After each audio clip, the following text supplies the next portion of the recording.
Thank you. Last weekend at the UN Security Council resolution, China and Russia again opposed the adoption of fundamental nations of North Korea. As China and Russia shifted the blame to the United States, what is the U.S. next step to do? Well, the fact is that we have a slew of sanctions imposed against the DPRK. The United States does. There are a series of UN Security Council resolutions with costs associated with them and measures associated with them.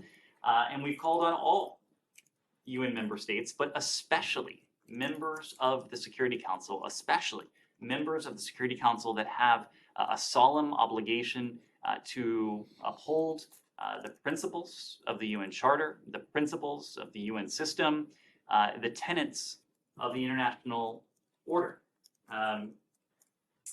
Unfortunately, there are two members of the Security Council, the two you named, that have consistently shirked their obligations, that have stood in the way of the ability of the international community to impose additional costs, at least through this venue, on the DPRK for its continued and dangerous and destabilizing provocations that it has mounted in recent weeks and in recent months. We have condemned the DPRK's most recent ballistic missile launches, including the ICBM launch earlier this month, the reckless launch of a missile that landed dangerously close to the Republic of Korea. Every single one of these launches threatens regional and global peace and stability, and is a violation of numerous UN Security Council resolutions that were unanimously adopted by the Council. So members, permanent members especially, of the Security Council have a special obligation. We're especially concerned by the DPRK's increasingly dangerous and irresponsible rhetoric, even went so far as to describe its recent missile launches and related activities as quote-unquote practice runs for the use of tactical nuclear weapons against the ROK, against the United States as well. We will seek to continue to impose costs on the DPRK for its dangerous and destabilizing behavior, even as we continue to seek serious and sustained diplomacy with the DPRK. We've called many times now for the DPRK to abandon its provocative behavior and to engage in that meaningful dialogue that we have put forward. But our commitment to the defense of our treaty allies, the ROK and Japan, it's ironclad. We'll continue to work closely with our allies to limit the DPRK's ability to advance its unlawful WMD and ballistic missile program that threatens regional security.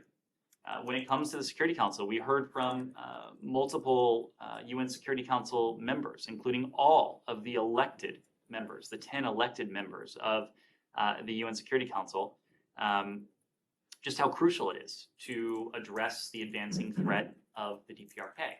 And I call out the statement on the part of the 10 elected members of the Security Council because, of course, the two permanent members of the Security Council have so far been silent.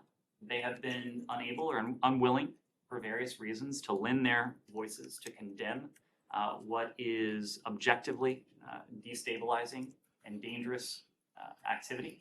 We'll continue to engage with partners at the Security Council and continue to make the point to them, both in public and in private, that a DPRK that feels that it can act with impunity and faces watered down condemnation from the rest of the international community is not in the interest of China.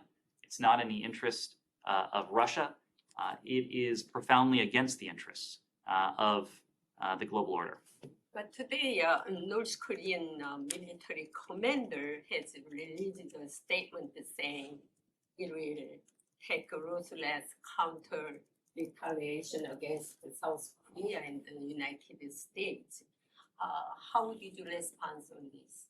Our response is what you've heard from us throughout this series of provocations. Our commitment to the defense and to the security of our treaty allies, Japan and the ROK, in this case is ironclad. We have taken a number of steps when to increase our defense and our deterrence posture, and we'll continue to calibrate our approach and our activities appropriately. Do you think, do you think North Korea's continued provocation is simply set the stage for the dialogue with the United States, or do you see it is as an actual crash? Or do we see it as what was the last part? Actual crash. As an actual crash? Yeah. Right. Oh, threat. Look, I would hate to ascribe a motive, and I would hesitate to ascribe a motive to what we're hearing from the DPRK. There is a pattern that has played out over the course of decades now of a period of provocation followed by a period of engagement. Whether what we're seeing now will be preceded by a change in course, a change in tone from the DPRK, I think it's impossible to say with any certainty. What we can do and what we can seek through both punitive measures and through our statements regarding dialogue and diplomacy, we can try to incentivize them in every way we can to come to the table, to engage in practical diplomacy, to make progress towards what is the ultimate goal of the United States, of Japan, of the ROK, and that's a complete denuclearization of the Korean Peninsula. Yes. Hi, thanks. Xi Jinping is planning to visit Saudi Arabia as the U.S. reevaluates its relations with the kingdom. Could you talk a little bit about how DOS weighs China's potential to fill the void in foreign and economic relations with Saudi Arabia as the U.S. reevaluates its relations with the kingdom? These are going to have to be decisions that both the PRC and Saudi Arabia will come to. It's not for us to say what a bilateral relationship between any two countries when the United States isn't among those two countries should look like.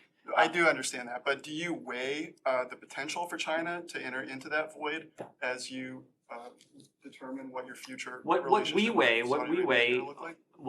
are our national interests, and there are a multiplicity of interests that we have when it comes to our relationship with Saudi Arabia. There are a multiplicity of interests we have when it comes to the bilateral relationship we have with the PRC.